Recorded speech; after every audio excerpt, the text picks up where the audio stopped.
Hi, welcome to the National Critics' Choice Online News. I'm Robin Steinberg, and welcome to my show. And this is the Steinberg Review, and we have a wonderful guest who's none other than the Miss Dipika Mukherjee. That's correct. Yes.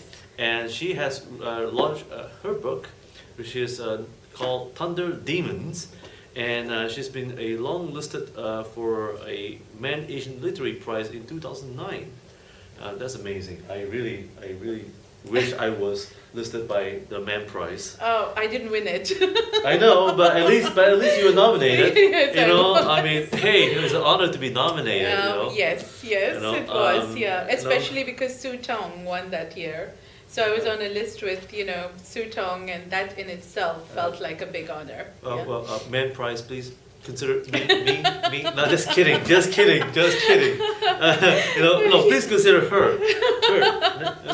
2013. That's Wait, right. 2013. The number 13. They said that is a bad luck. Actually, I think in India it's not really, Oh, okay, It's okay. We don't really consider 13 such a bad luck. But, Oh, yeah. Is it a good number? It's an okay number, Oh, it's it's not. always an okay number. Yeah, and I think. It's okay number. Yeah. Okay. Yeah, I wish it's more than okay. Gosh, okay, never mind. Okay. Miss Dipika, tell me something. Tell us Yes. more about your book, Thunder Demons. Right. I mean, why did you call it Thunder Demons? Is it? Well, I think there are different levels of meanings. One is that this is a book about explosions and thunder and things like that. So it's got a very fiery kind of a quality to it.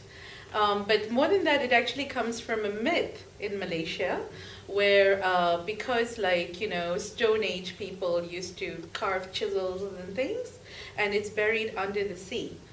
Under the river, I'm sorry. Okay. So every time the river silts, when there's a lot of rain and things, and the river kind of changes, these little chisels and things of the Stone Age man would be spat up, from the river. And the people that lived around there used to think that they were batu lintar, the teeth of these demons that were spit out in this thunder and lightning. Okay. So there is really a legend. And then later on, of course, scientific archaeologists and, all these kind of people came and examined this, and we know now exactly what it is. But for a long time, people just believed that in that area, it was the teeth of the thunder demons, which were gnashed in great fury every time it rained, and they were spat out all over the countryside. Wow. Kind of a cool myth, so I Oh, liked yeah, it. Yeah, yeah. it's in my story about things being hidden and sometimes coming out, and not really being what they are. Yeah. Well, folks, please do catch up her book, Thunder Demon, and I think is it available on Amazon right now? It is available on Amazon. It's available through a number of distributors worldwide. So Okay. Amazon lists about 6 or 7, and I know in America the cheapest is Print Asia. So there are a okay. lot. So no, the word is not cheap. It's value. So folks, do get her book Thunder Demons by Mr. Dipika Mukherjee. And first of all, we want to know how you came about started as a writer. I mean, is it by accident, or was it because it was some kind of a spiritual journey for you? I wouldn't call it a spiritual journey. I think that it was, as a child, I've always liked to write. And, a little earlier I was explaining upstairs as well. I had my first poem published quite early because we were in New Zealand. My father's a diplomat. And there was a newspaper column that was called Kid Space or something, So as a child, you could send in your story or your poem. And if they liked it, they would just publish it.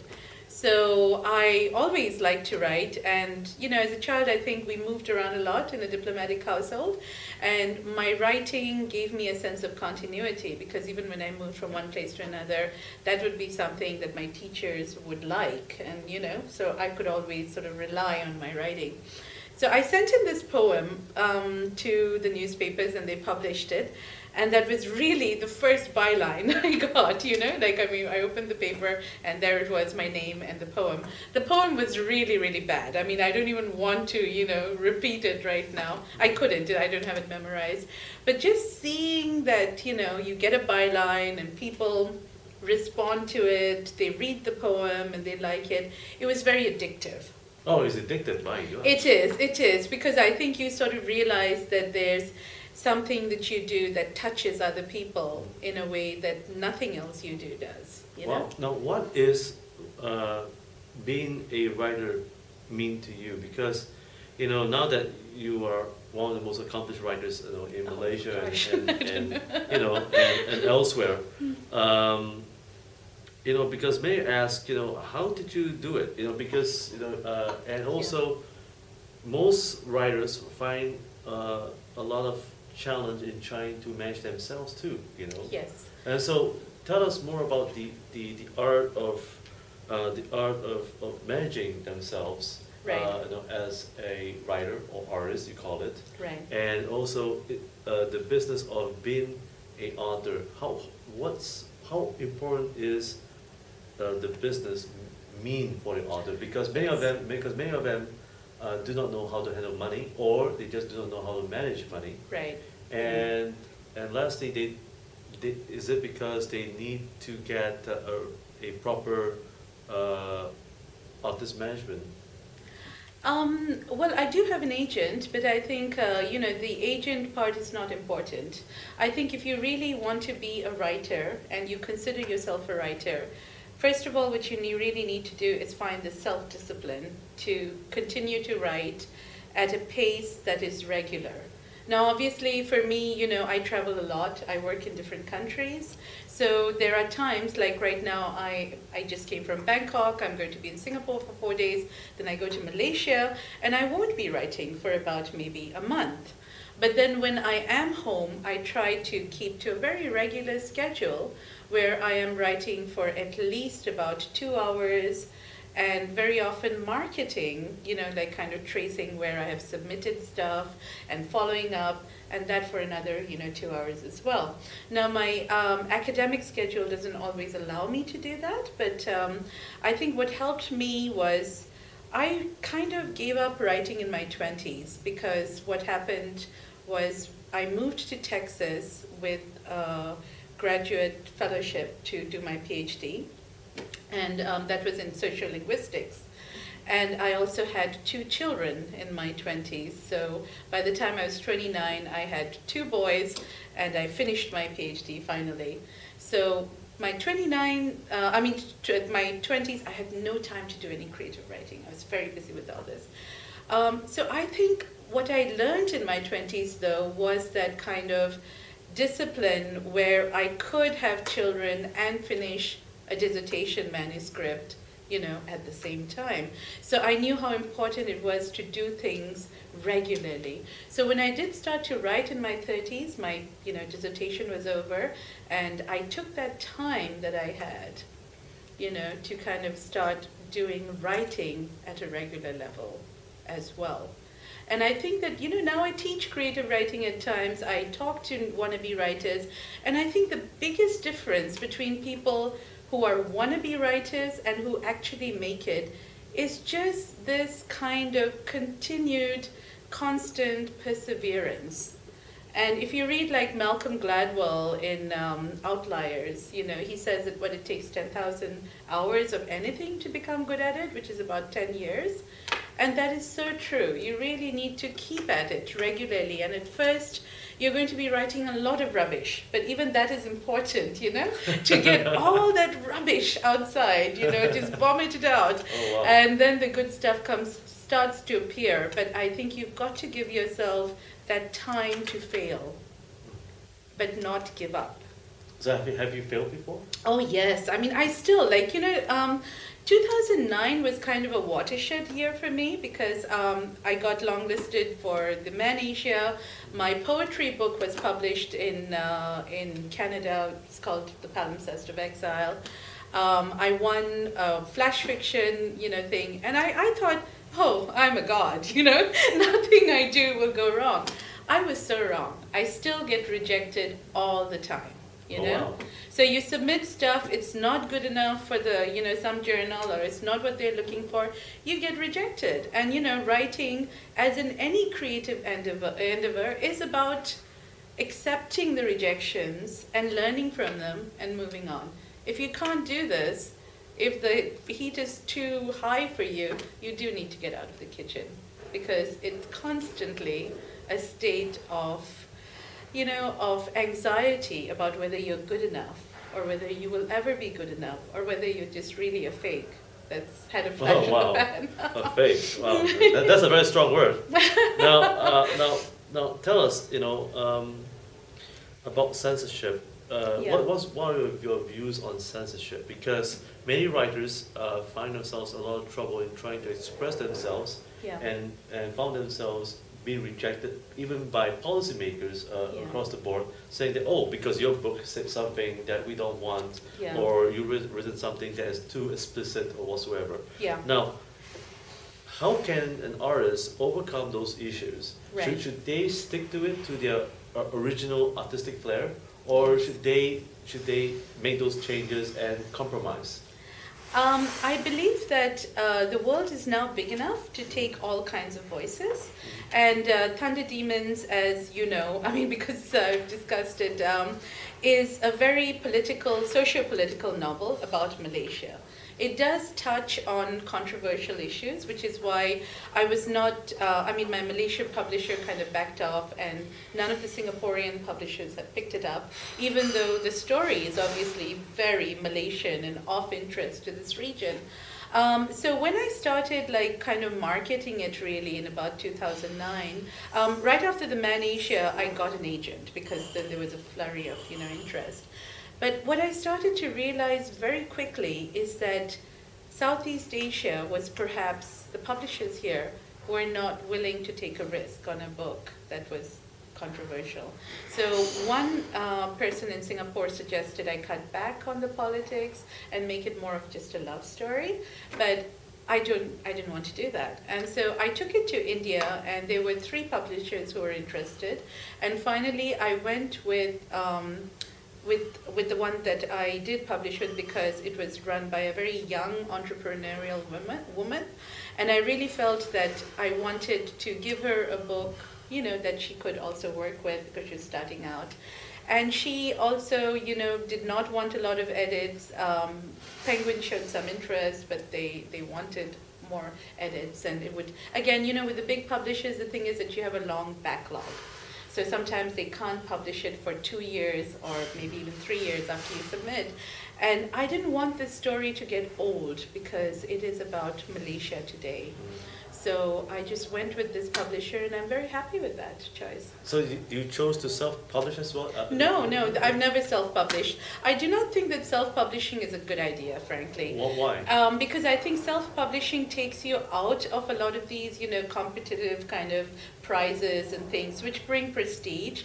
And it's not so much the prestige, but I think you're taken seriously as a writer a little more easily, Just like you started off by mentioning this prize. And I think it's easier. I mean, definitely once this had happened to me, doors started opening, People would read my manuscript more easily than, if I hadn't won anything.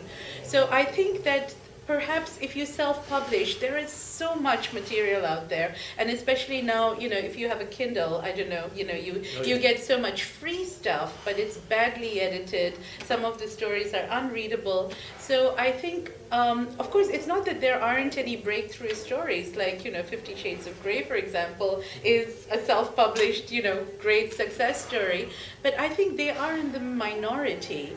And I think for those writers who want to build a career in writing, not just have one, bestseller, but really build a career over years, self-publishing is probably still not the way to go. Now, how about artist management? Is artist management needs to be more structured in Southeast Asia? I think artist management in terms of agents and all that, literary agencies, right? I think that in India they are kind of starting up, and when I was in Shanghai, they also had, a couple based in Hong Kong and things. I don't think that they have achieved the maturity that the American market has, where, there are so many of them. You can choose people who really fit your, kind of type of writing, your genre.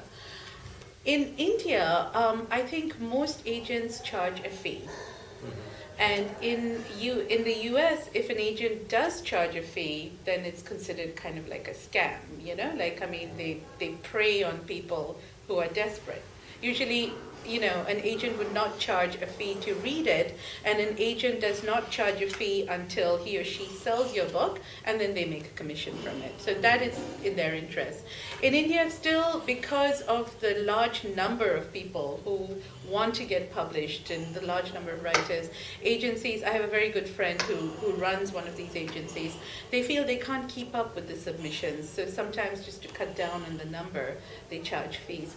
The Indian agencies definitely don't seem to still have as much clout as the larger, you know, US and UK agencies. So I think there is some maturity in the market that will probably come with just years, you know, because it's such a new, you know, thing for Asia. So literary agencies, I'm not sure that agents even need it. Indian publishers take unagented books. A lot of them, the big houses, most of them certainly do. In China as well, like Penguin China and all that seem to, you know, take unagented books. So I'm not really sure whether that is so required. Oh, really? Now, what is a good book to you? A good novel? Oh, I think. I mean, you have written your own novel, of course, you know. But what is a good novel for you? I think for me, it is a combination of storytelling as well as good writing. I do need both, you know, because sometimes when, you know, I've studied literature, and I think that there are very often these canonical texts which you have to read, which are very, very slow. And, you know, I can't take that as an adult reader anymore, because there are so many good books out there and I have very little time to read everything I want to. So if a book is not catching my interest immediately, I do stop reading, which before I never used to.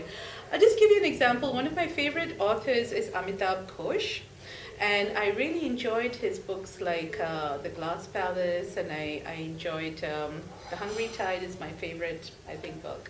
But when he started writing this trilogy, this, you know, A River of Smoke, Sea of Poppies. And the Sea of Poppies was kind of okay, but it was, you know, I felt that the language was very pigeonized and hard to keep up with for a whole book.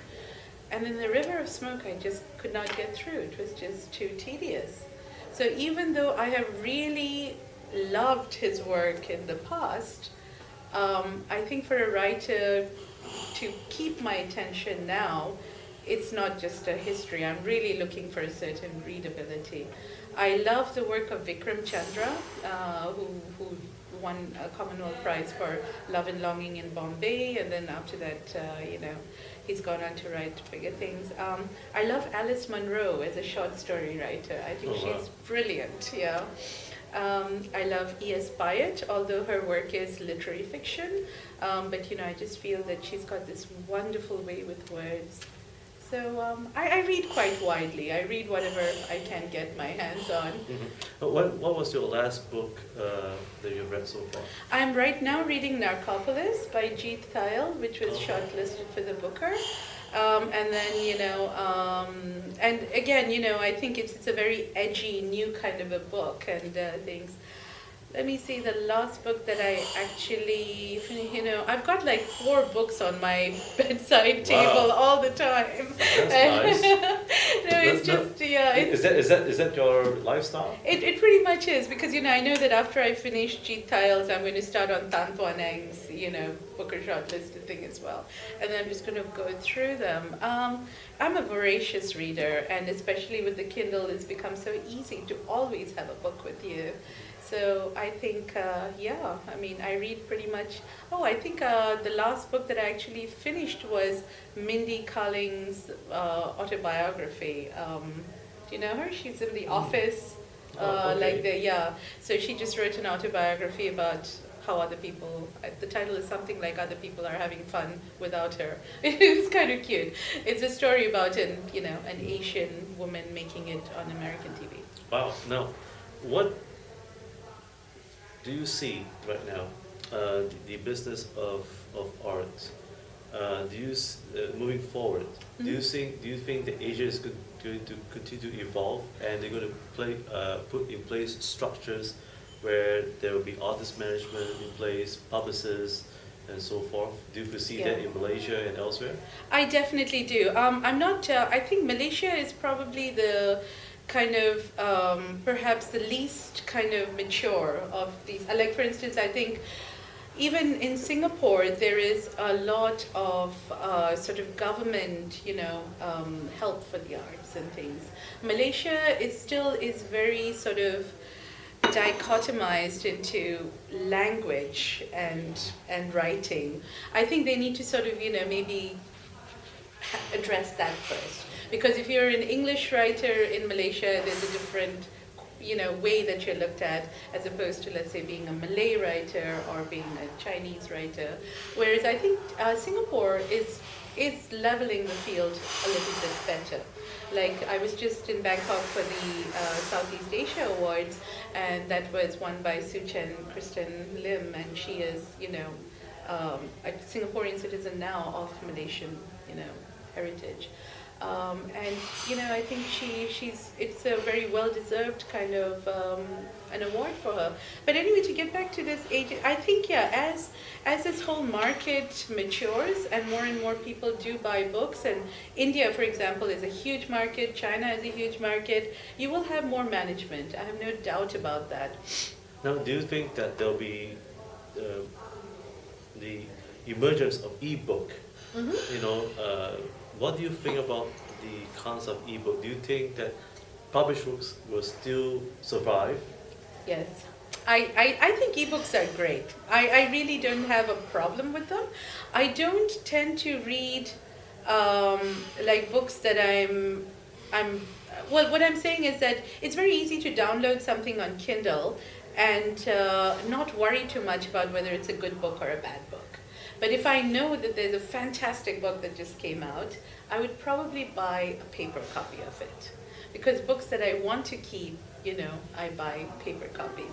And research, interestingly enough, is saying just that Kindle buyers, it's not like they buy less books. They read stuff on Kindle, and very often they'll buy the physical book to gift to their family or friends.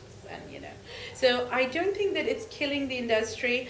The younger people all ask about ebooks. When I talk about Thunder Demons, whether it's in Chicago or in Shanghai or anywhere, I think the younger generation, they all want to read it on an e-reader. Yeah. And despite the fact that you said that people will still buy books, why is it that more and more bookstores are closing down, including Singapore? I think that, I know that Borders in America largely closed down because it didn't see this e-revolution coming. And whereas the others, Barnes and Nobles and all that, they came out with the Nook tablet, and Amazon, of course, the Kindle. So everybody else jumped on this bandwagon, seeing a potential for growth. But, Borders really didn't. They don't have an e-reader that's attached to them. So I think that the future is there, and again, it's not as if one is going to replace the other. I think it's kind of like when radio came, and maybe people were like, "Oh, no one's going to read books or something," But that doesn't happen. I think you can all exist side by side. Wow. Now, before we let you go, and there will be one other question. Sure. Could you read one favorite page or a few pages of this book, Thunder Demons? Yes. To our viewers, to get a taste of what it is. Just to get a taste of it. Okay, then I have to find it. I usually have a reading copy, which I don't even think. I just go straight to it. But let me just find. I'm going to talk about a part where there is a baby that is found. Wow. And whenever I talk about this in America, people are always saying, "Oh, there's so much beautiful myths and things," but really, so much of it is from real life stories I've heard in Malaysia. So let me just try to find it. Interesting. Yeah. No,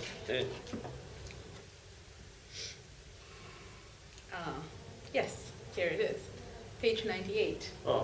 so page 98. So you should buy it. Okay.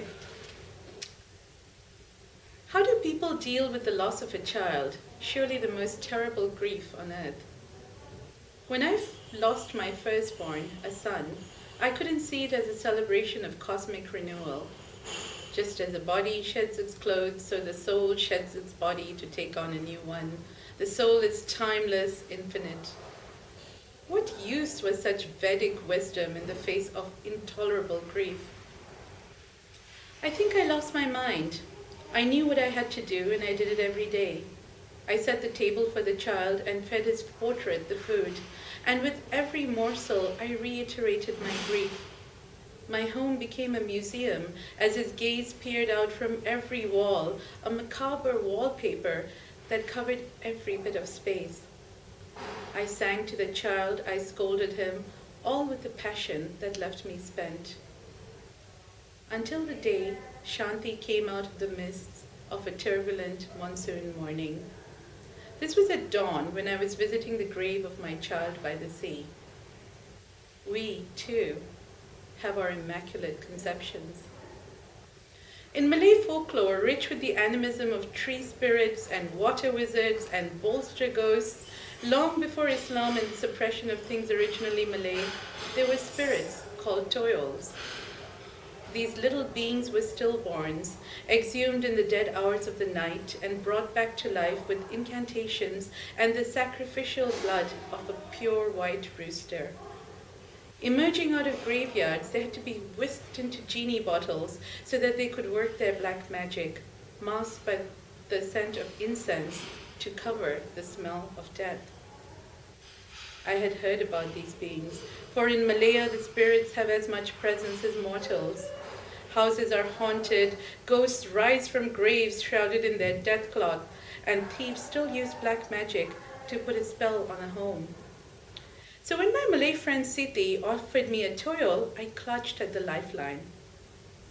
There are rules for this, Siti warned, digging her nails deeply into my skin. This one, it can really kill you. That is how I happened to be in the graveyard at 4 o'clock in the morning as the mist hung heavy and floated past the vision in a dream world. What else could I do but weep in front of the earthen mound of what I had carried in my womb for 9 months, that now was no more? But then, out of the mist, out of that lifeless mound, there was a sound. A single syllable that rose like a breath from the ground and froze my blood. Ma, uttered the child. Then again, Ma. The breath of the morning was so sweet. A hint of damp rain fell on my hands, and I squinted at the moisture, willing it to be real so that the child would be, and I wouldn't find myself waking in an empty bed, the bolstered damp with tears. I looked up, and there was a child gazing at me, and I knew it was a girl child, not my son, though in the mist they looked the same. I knew then that my son had come back in a different body, but he had come. He was there, and so I hugged the child to my parched breast, squeezing out a sound of pain. Wow, amazing.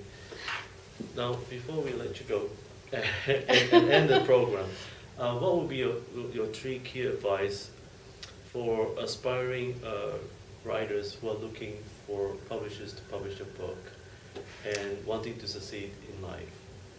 Because there's been a lot of questions on this issue, and you have that experience yourself on this very extensive journey. So Yes. Could you share with us on those 3 points?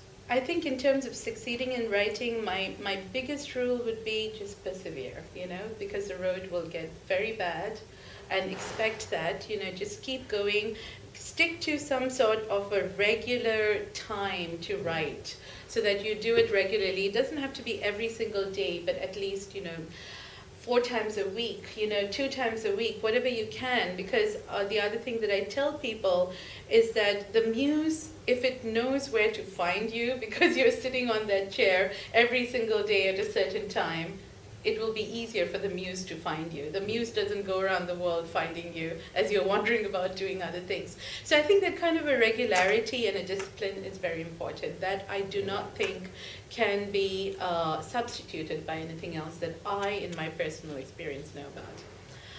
About finding a publisher, I think that in Asia, it is still, in Singapore certainly, there are a lot of publishers that will take unagented books, you know, Marshall Cavendish, there's Monsoon Books, right? There's so many out here. So what I would suggest is that do not just send out a manuscript to a publisher without getting it read by at least about 4 people that you really trust. You know, if you can't, and you will get advice from people that you don't always have to follow, but if most people think that a character doesn't work or a dialogue sounds really bad at a certain point, then you know you've got a problem. So listen to the advice that people are giving you, and you must give it to, of course, people that you trust, who will tell you the truth. Don't give it to your favorite aunt or your mother who will say, oh, this is so wonderful, you're so talented. Give it to somebody who really will tell you the truth and who will circle areas where you need to do more work. Once you have got feedback and you've edited your writing to the best you can, I also suggest sending out extracts to places that do accept, you know, novel extracts. Because there's nothing as good as having some publications in your credit already. Because when a publisher sees that other people think your work is worth publishing, they are also likely to think a little more favorably about it.